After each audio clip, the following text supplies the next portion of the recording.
From Green 960 in San Francisco, I'm Beth Greer, and this is your Supernatural Life. This show is part of the Green Morning, heard every Saturday at 11 a.m. Pacific. My show is about taking natural living up a notch to supernatural living, and each week I interview top experts who show you ways to live a supernatural life. And my goal is to keep us all healthy, and one way to do that is to become aware that everything, what we eat, touch, use to clean, build, and furnish our homes, as well as the invisible electronic pollution we're exposed to, is linked to our health and well-being. Well, today's show is about being aware of what goes in us, especially the stuff we buy over the counter to help us deal with colds and flu, and especially what we give our kids when they're sick. My guest is Carolyn Harrington, founder of Maty's Healthy Products, a line of all-natural cold and cough remedies for children and adults. Carolyn began researching natural ways to get and stay healthy when her daughter Maty was born with severe heart defects and had several heart surgeries before she was 5. This weakened Maty's immune system, and so over-the-counter medications became risky. And I will venture to guess that these medications are risky for all of us, and I'm hoping Carolyn will talk about that. Carolyn found that the natural ingredients and remedies that grandmothers used for generations were great for the immune system. She then enhanced these remedies with ingredients she found doing her research. And in 2008, she launched her company, Maty's Healthy Products, which can be found in more than 10,000 retail stores across the U.S. Welcome to your Supernatural Life, Carolyn. Thank you very much for having me. Great to have you. So tell us about your background. Aside from being a mom, you were an engineer, right? And did that help you in researching natural remedies? Well, I was a software engineer, but I had quit about 20 years ago and with my first child. Mm-hmm. And one of the ways it helped is that I think just with my background and my interest in facts and information, I always think I'm a sponge, that when it comes to information, I just love to get as much of it as I can. And I think that plays towards that engineering background. Uh-huh. So as far as that's concerned, I think it really helped me. And so where did you start when you started researching natural remedies? Well, the funny thing is you had explained about my daughter when she was born. There were many side effects that came about when she was going through her surgeries, and there were things that doctors couldn't really help her with. I mean, they did a wonderful job with the actual heart surgeries and stuff, but there were things she developed psoriasis and all over her body, and it was just hard to watch when I would take her to school, and she had alopecia in her hair, where you start losing your hair. And these side effects, I took her to a naturopath at one point, and within a month, they both things started going away. Mm-hmm. So I knew there was something to natural living, and so I started doing research to keep her healthy. She also had a very hard time eating any type of sugar. She couldn't even take a bite of an apple without throwing up and getting a migraine. Mm. So I started doing research, and I came across all these old remedies that our grandmothers used to give us, generations ago. And as I was going through them, I started incorporating them, and then other people, it just became part of my passion. All night, I just kept reading. Like I said, it was like a sponge. I kept reading about everything that I could get my hands on, reading books, going on the Internet. And then we came across all these, and people started asking me, well, what do I do? I've got a cold. What do I do for this? Or, I've got this. And I started bottling them up for people and giving them to people, and that's how it really so you started, began, and that's how... I see. You started in your own kitchen then. Oh, yeah, absolutely.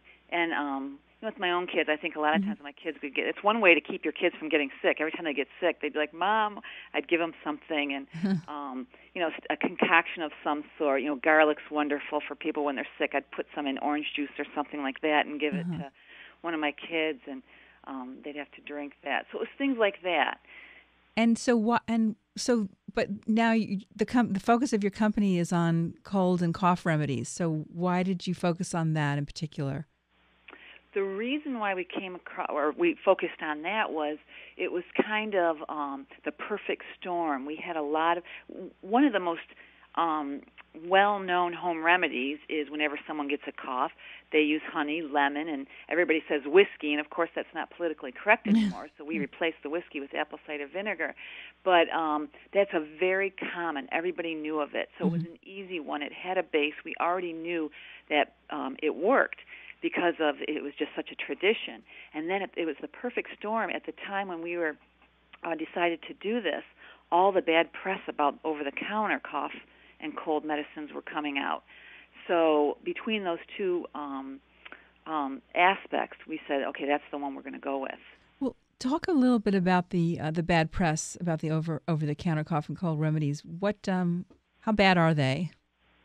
Well, it's hard to speak specific about it because I'm not a doctor and I don't even pretend to know. But everybody knows that cough and cold medicines, there's a susceptibility to the heart with them, that an irregular heartbeat, I guess, or something, like that. So with Maty, they always warned us, for one, she had to be careful with any medication she took because there was possible side effects that would affect her given her heart problems. But just in general, there's side effects with them, with the heart. So with just that aspect of it, I think that's the main thing. The other thing with cough and cold is now everybody's hearing about the robo-tripping that goes on. Can you teenagers explain that? Teenagers are getting hooked on it. I'm sorry? No, I wanted you to explain that. So they're getting addicted to it? Are they drinking it? And they're drinking it, and I guess the alcohol content within them is a high level. I think it's the alcohol, actually. And so they've actually taken cough and cold medicines and put them behind the counters, behind the pharmacist's counters in a lot of retail outlets. And they restrict them a lot of times. So you constantly hear of different, you constantly see different articles about it. And I know my kids, I have some teenagers, and they know some of the pop singers that are robo-tripping. It's called Purple Drank or something like that. So it's something that, when you have older kids, you have to be aware of. Well, that's good to know. So instead of alcohol, you're using apple cider vinegar. And what other ingredients are you adding to these recipes, these old-fashioned recipes? Well, what we always knew was that honey and the whiskey and the lemon were always good for the cough. But we said, if you have a cough, most likely you have a cold. So we started loading up things that would be good for you if you had a cold.